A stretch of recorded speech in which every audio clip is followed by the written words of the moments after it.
Hey everyone, I recently uploaded an editorial image to Shutterstock, and so in this video I'm going to be showing you how I was able to add that editorial image to my portfolio. The photo that I'm going to be talking about is this one right here, and as you can see it has a Martinelli's drink in the middle of the table. Martinelli's, that's actually a sparkling cider drink, and it's really good. My husband and I like it. I've seen it a couple of times at weddings, and it's really popular for people who don't want to drink alcohol. And actually, there's a rapper that I listen to named Andy Mineo, and he has a song with, I think he's featured on the song with other rap artists, but they're singing, or sorry, they're rapping about Martinelli's. And anytime I see Martinelli's now, I think of their song. It's just really catchy. And I think even the company, the Martinelli's company, tweeted Andy Mineo, and they were just showing their appreciation for the song. But yeah, I just had to mention that because whenever I see Martinelli's now, that song just kind of gets stuck in my head. But yeah, I'll put the link to it in my video description if you're interested in checking out the music video. But okay, so back to this photo. If you've watched some of my other Shutterstock videos, like the one where I talk about how to use keywords on Shutterstock, or the video where I talk about some easy ways you can fix rejected photos, if you've watched those videos, you know that I upload a lot of Hawaii photos to my portfolio.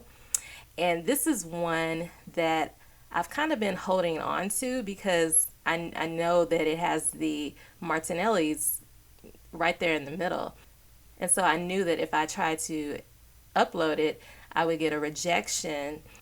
And for the rejection reason, it would say image contains visible brand names or logos, which are not acceptable for commercial use. And so what I try to do is I try to take pictures where I don't really show a lot of logos or brands in my photos, but I just remembered that, I could still upload these pictures. I just have to upload the picture as an editorial image. And so that's kind of what I'm going to be showing you in this video. I've been able to upload a few of those editorial use only photos, and I'm going to show you how I did it. So with this picture, or with any picture, you're going to upload it the same way. But over here on this side where it says editorial, you want to change that to yes. And also, this is important for your keywords. You have to put both words, illustrative and editorial.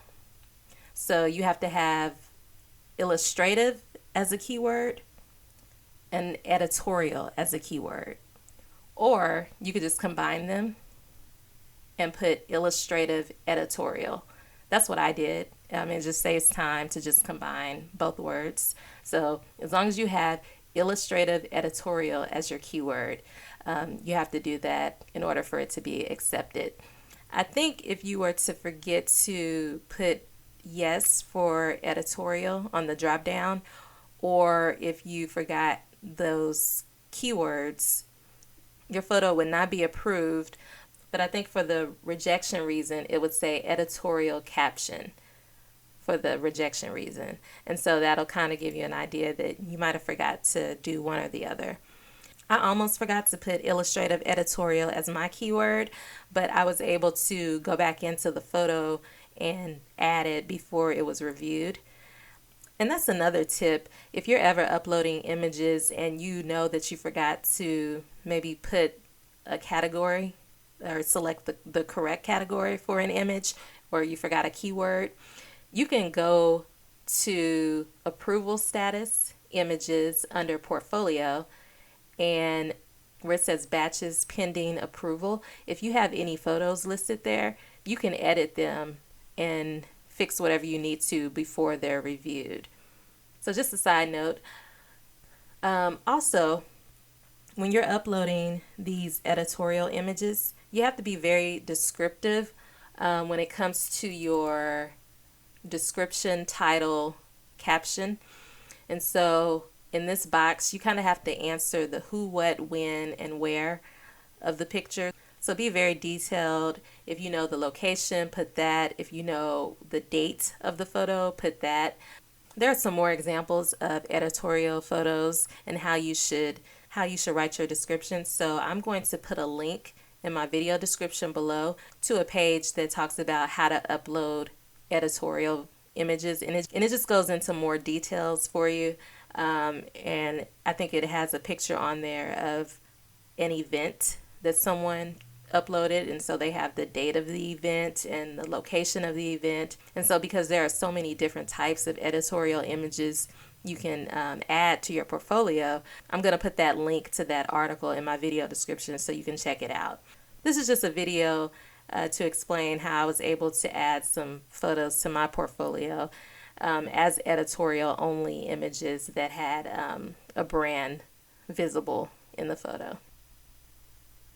If the title or caption of your photo is not descriptive enough, it might be rejected. Of course, it could still be rejected, like if the focus is off, if the photo is not cropped properly. I mean, they'll still take all of that into consideration when they're reviewing it. But for an editorial image, if it's not descriptive enough, it won't be approved. And I believe your rejection reason will be this.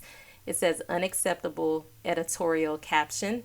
It says caption is either missing factual who, what, when, and where information, is too vague, contains inaccuracies, or is not relevant to the subject matter.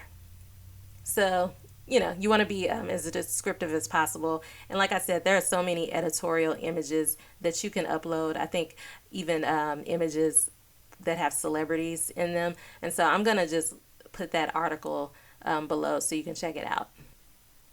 So once your editorial photo is approved, it will be available on Shutterstock for people to purchase, and it'll also have a note next to the photo that says editorial use only. Now this is kind of grayed out because I already clicked on the question mark next to it, but when a customer sees editorial use only, they can click on the question mark and it brings up this box right here towards the bottom that says editorial content such as news and celebrity images are not cleared for commercial use. Learn more on our support center. So if you're a customer, I'm going to provide the customer support center link so you can read more about how to use editorial images. And also, if you're a Shutterstock contributor, I'll put the contributor support center link so you can learn more about how to upload your editorial images. And also, if you're not a customer or a contributor yet, I'll provide my links that you can use, and it's free to sign up. So hopefully this video helps you. I've been able to upload a few images as editorial, and I'm really glad because I've been wanting to get those out there on my portfolio. And it wasn't as difficult as I thought it was going to be. So I just wanted to share that information. And if you enjoyed this video, make sure you like it and make sure you subscribe. I've noticed that a lot of people have also been making playlists and sharing it. So I'm really happy that I've been able to help people. Again, thanks for stopping by, and I'll talk to you later. Bye. Have you ever felt